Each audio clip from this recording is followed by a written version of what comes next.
Chers frères et sœurs, bonjour. Je souhaite vous parler de l'arrivée de l'Antéchrist parce que je pense qu'elle est imminente, d'après ce que nous disent les prophéties des saints et des mystiques. Chers frères et sœurs, alors que Dieu prépare son second avènement, eh bien les Illuminati, dont les Rothschild, préparent l'installation de l'Antéchrist au cœur de Jérusalem. J'ai lu des articles à ce sujet. Les Illuminati se sont implantés en Israël et c'est ce que l'on appelle généralement le nouvel ordre mondial qui a fomenté un complot diabolique au sein d'Israël.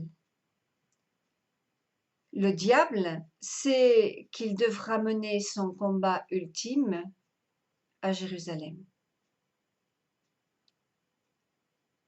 L'Antéchrist sera une épreuve pour les bons, un châtiment pour les impies et pour les apostats. Beaucoup vont se laisser séduire par lui et si les élus ne sont pas prévenus ou n'ont pas fait de recherche biblique, eh bien ils peuvent être engloutis, perdus, séduits. Alors, essayons d'ouvrir ensemble nos yeux spirituels, car l'Écriture parle de l'Antéchrist. Je vais citer quelques prophéties des saints et des mystiques. L'Antéchrist, nous le savons, apparaît dans les épîtres de Jean et dans la deuxième épître aux Thessaloniciens de Paul de Tarse, sous des formes variables, mais puise ses origines dans la notion d'anti-messie, anti-Christ, contre le Christ. Les pères de l'Église, les papes et les mystiques d'après, tels que par exemple Saint Nilus, Sainte Hildegarde, Saint Bonaventure, la vénérable Benoîte Rancurel du Lot, ont également parlé de ce personnage. Et enfin, Dieu lui-même s'est révélé à certains prophètes des derniers temps, tels que Luz de Maria, qui a l'imprimatur, ainsi qu'à d'autres messagers et beaucoup de messagers actuellement. Cette figure d'imposteur maléfique qui tente de se substituer à Jésus-Christ a nourri de nombreuses spéculations et interprétations dès les premiers développements du christianisme à travers la littérature patristique, qui se sont enrichies encore au fil des siècles, situant l'intervention de l'Antéchrist lors des dernières épreuves précédant la fin du monde. L'homme du péché, l'homme de l'impiété, l'homme sans loi ou l'impie, nous voyons qu'il a reçu différents noms au fil du temps. Saint Paul, dans la deuxième épître aux Thessaloniciens, chapitre 2, versets 1 à 12, nous explique ceci. On s'attend à ce que l'homme du péché, le fils de la perdition, s'installe dans le temple de Dieu sous le prétexte qu'il est Dieu lui-même. Et la Vierge Marie elle-même, à la Salette, confirme qu'il s'installera dans le temple de Dieu. Rome perdra la foi, elle deviendra le siège de l'Antéchrist, il y aura une éclipse de l'Église. Naîtra l'Antéchrist d'une religieuse hébraïque, d'une fausse vierge qui aura communication avec le vieux serpent, le maître de l'impureté, son père sera évêque. En naissant, il vomira des blasphèmes, il aura des dents. En un mot, ce sera le diable incarné. Il poussera des cris effrayants. Il fera des prodiges. Il ne se nourrira que d'impureté. Il aura des frères qui, quoiqu'ils ne soient pas comme lui des démons incarnés, seront des enfants du mal. À 12 ans, ils se feront remarquer par leur vaillante victoire qu'ils remporteront. Bientôt, ils seront chacun à la tête des armées, assistés par des légions de l'enfer. Les démons de l'air avec l'Antéchrist feront de grands prodiges sur la terre et dans les airs, et les hommes se pervertiront de plus en plus. Voici le temps, l'abîme s'ouvre. Voici le roi des ténèbres. Voici la bête avec ses sujets. Se disant le sauveur du monde, il s'élèvera avec orgueil dans les airs pour aller jusqu'au ciel. Il sera étouffé par le souffle de Saint Michel Archange. Il tombera, et la terre qui, depuis 3 jours, sera en de continuelles évolutions, ouvrira son sein plein de feu. Il sera plongé pour jamais avec tous les siens dans les gouffres éternels de l'enfer. Alors l'eau et le feu purifieront la terre et consumeront toutes les œuvres de l'orgueil des hommes. Paris sera brûlé, Marseille englouti. Voilà ce qu'on nous dit aussi. L'eau et le feu. Nous avons aussi la vénérable Benoîte Rancurel, qui un jour entendit la Vierge Marie lui dire ceci. À la fin du temps, l'Antéchrist parlera 3 fois mieux que mon fils.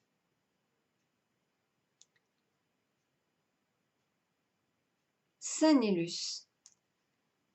Saint Nilus nous disait que quand le temps de la venue de l'Antéchrist approchera, l'intelligence des hommes sera obscurcie par les passions charnelles.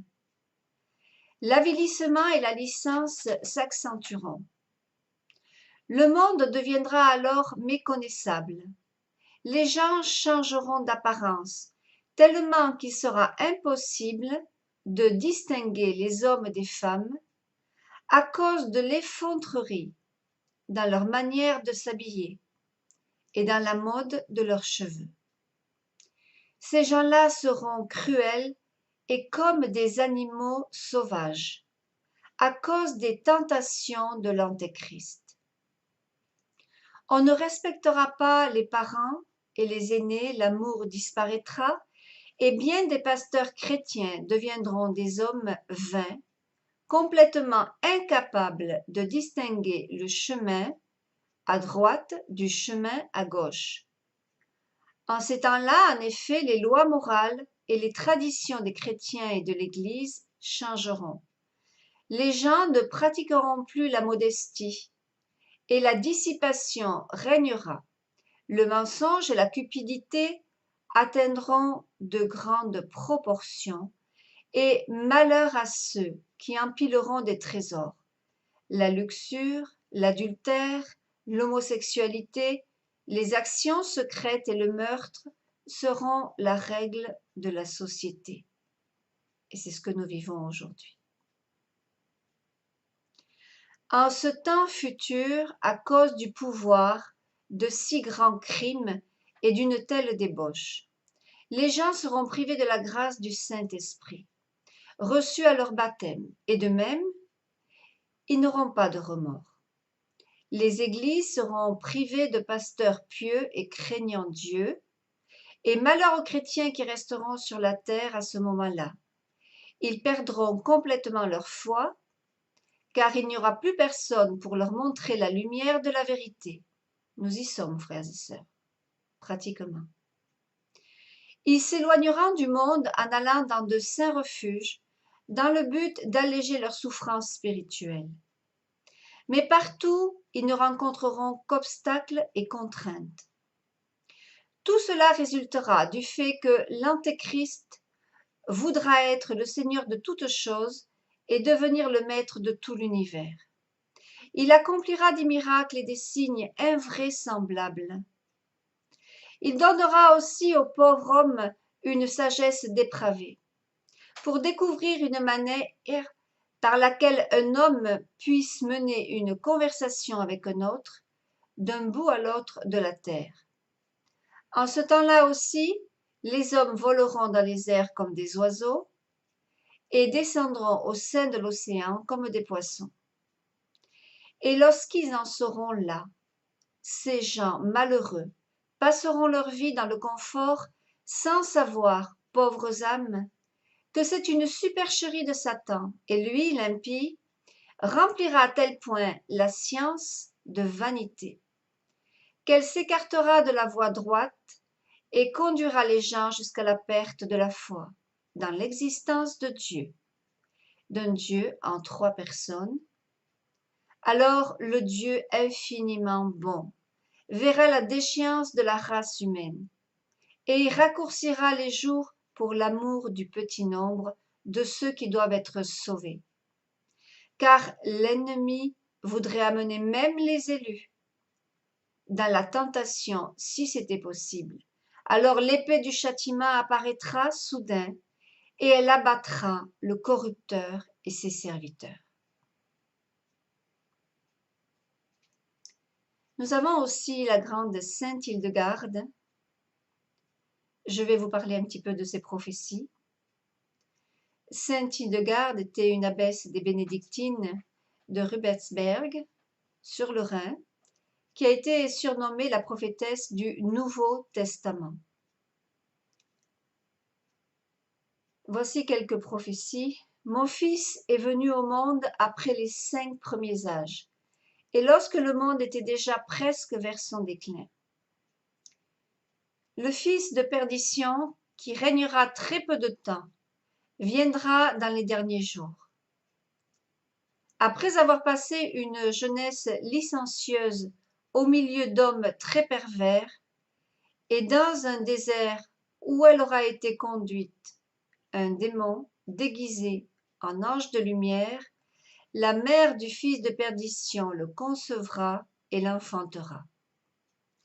Le fils de perdition est cette bête très méchante qui fera mourir ceux qui refuseront de croire en lui, qui s'associera les rois, les princes, les grands et les riches, qui méprisera l'humanité et n'estimera que l'orgueil, qui enfin subjuguera l'univers entier par des moyens diaboliques.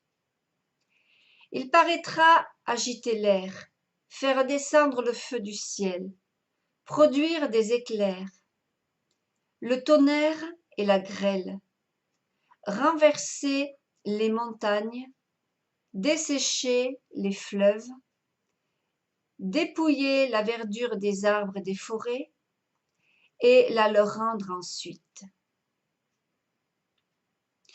Il paraîtra aussi rendre les hommes malades, guérir les infirmes, chasser les démons, et quelquefois ressusciter les morts, faisant qu'un cadavre remue comme s'il était en vie. Cependant, cette espèce de résurrection ne durera jamais au-delà d'une petite heure, pour que la gloire de Dieu n'en souffre pas. Il gagnera beaucoup de peuples en leur disant « Vous pouvez faire tout ce qui vous plaira, renoncez au jeûne, il suffit que vous m'aimiez, moi qui suis votre Dieu. » Il leur montrera des trésors et des richesses. Il leur permettra de se livrer à toutes sortes de festins. Comme ils le voudront, il les obligera à pratiquer la circoncision et plusieurs observances judaïques. Il leur dira, celui qui croira en moi recevra le pardon de ses péchés et vivra avec moi éternellement. Il rejettera le baptême et l'Évangile, et il tournera en dérision tous les préceptes que l'Église a donnés aux hommes de ma part. Ensuite il dira à ses partisans, « Frappez-moi avec un glaive et placez mon corps dans un linceul sans tache jusqu'au jour de ma résurrection. » On croira réellement lui avoir donné la mort, et de son côté il fera semblant de ressusciter, après quoi il commandera à ses serviteurs de l'adorer. Quant à ceux qui, par amour pour mon nom, refuseront de rendre cette adoration sacrilège au fils de perdition, il les fera mourir au milieu des plus grands tourments. Mais j'enverrai mes 2 témoins, Enoch et Élie, que j'ai réservés pour ce temps-là. Leur mission sera de combattre cet homme du mal et de ramener dans la voie de la vérité ceux qu'il aura séduits. Ils auront la vertu d'opérer les miracles les plus éclatants dans tous les lieux où le fils de perdition aura répandu ses mauvaises doctrines. Cependant, je permettrai que ce méchant les fasse mourir, mais je leur donnerai dans le ciel la récompense de leurs travaux. Quand le fils de perdition aura accompli tous ses desseins, il rassemblera ses croyants et leur dira qu'il veut monter au ciel. Au moment même de cette ascension, un coup de foudre le terrassera et le fera mourir. De notre côté, la montagne où il sera établi pour opérer son ascension sera à l'instant couverte d'une nuée qui répandra une corruption insupportable et vraiment infernale. Ce qui, à la vue de son cadavre couvert de pourriture, ouvrira les yeux à un grand nombre de personnes et leur fera avouer leur misérable erreur. Après la triste défaite du fils de perdition, l'épouse de mon fils, qui est l'Église, brillera d'une gloire sans égale, et les victimes de l'erreur s'empresseront de rentrer dans leur bercail. Quant à savoir quel jour après la chute de l'Antéchrist le monde devra finir, l'homme ne doit pas chercher à le connaître. Il ne pourrait y parvenir. Le Père s'en est réservé le secret. Ô hommes, préparez-vous au jugement. Je souhaite vous parler un petit peu de Saint Bonaventure, parce que voilà qu'il a donné les 12 signes qui, selon lui, annonceront l'avènement de l'Antéchrist. Il nous dit « Quand les vieillards seront sans bon sens ni prudence, quand les chrétiens seront sans foi, quand le peuple sera sans amour, quand les riches seront sans miséricorde, au sens ancien d'insensibilité au malheur d'autrui.